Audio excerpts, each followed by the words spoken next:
What if history isn't what we think it is? What if the story of humanity, our rise from primitive cave dwellers to modern technological gods, isn't a straight line at all, but a circle? Across ancient temples, forgotten manuscripts, and ruins that shouldn't even exist, there are traces of a civilization that knew more than we do today. And here's the real twist. That knowledge may not have been lost by accident. If humanity once held the blueprints to unlock consciousness, energy, and reality itself, who decided we weren't ready to have it again? Stay with me, because by the end of this video, you'll see evidence that suggests humanity's true origins and destiny were deliberately hidden. Let's start with a chilling thought.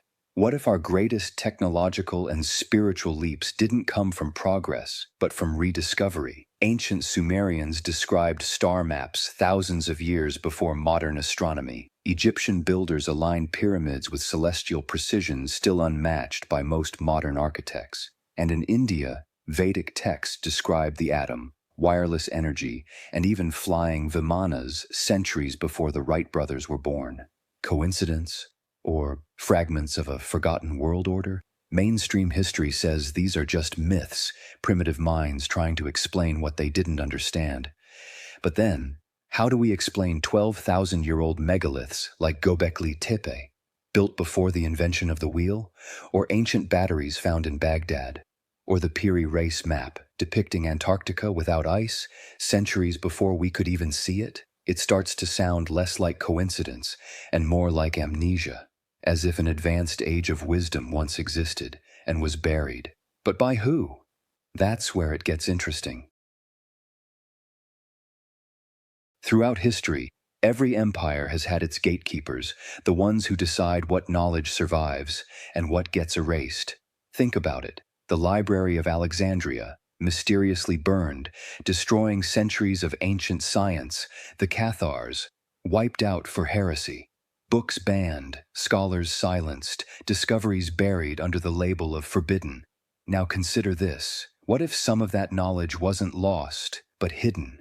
Secret societies throughout history, from the Freemasons to the Rosicrucians, claimed to guard ancient truths. Truths about energy, consciousness, and creation itself. Their symbols, like the all-seeing eye, the compass, or the serpent, aren't random. They're echoes of an older language, one that encoded power over the mind, power over reality, and power is never shared freely. So the question becomes, were these guardians preserving knowledge for humanity's return to enlightenment, or protecting it to maintain control?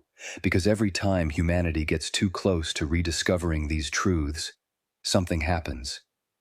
A fire, a war, a reset. Almost as if the system has a defense mechanism. Here's where it gets wild. Modern science, the same system that dismisses ancient wisdom as superstition, is starting to sound a lot like it. Quantum physics now tells us that everything is connected through invisible energy fields. That consciousness itself might shape physical reality. But isn't that exactly what the ancients said thousands of years ago? The Egyptians called it Heka. The Hindus called it prana. The Chinese called it qi, energy that flows through all things. And now, our scientists call it the quantum field. We spend billions on particle accelerators to find what shamans have been describing in meditation for millennia. Even medicine is catching up. Ancient herbal remedies, once dismissed as folk nonsense, are now being clinically validated for diseases modern drugs can't cure. It's almost poetic. We're rediscovering what our ancestors already knew. But if this wisdom could heal, connect, and empower humanity, why was it labeled pseudoscience for so long? Maybe because a connected, awakened population is a lot harder to control. Here's the cost of forgetting. When knowledge becomes property, humanity pays the price. We've built societies obsessed with profit, power, and production, while losing touch with nature, spirit, and meaning. Ancient civilizations saw the earth as alive, a conscious being, not a resource. Today, we drain it dry. They viewed the human body as sacred, not mechanical. Today, we treat symptoms instead of causes, and they believed consciousness was the ultimate frontier, not outer space. What if the real purpose of life was never to conquer the material world, but to transcend it? But by suppressing this wisdom, we've traded inner evolution for outer illusion. We've become technologically advanced, but spiritually bankrupt.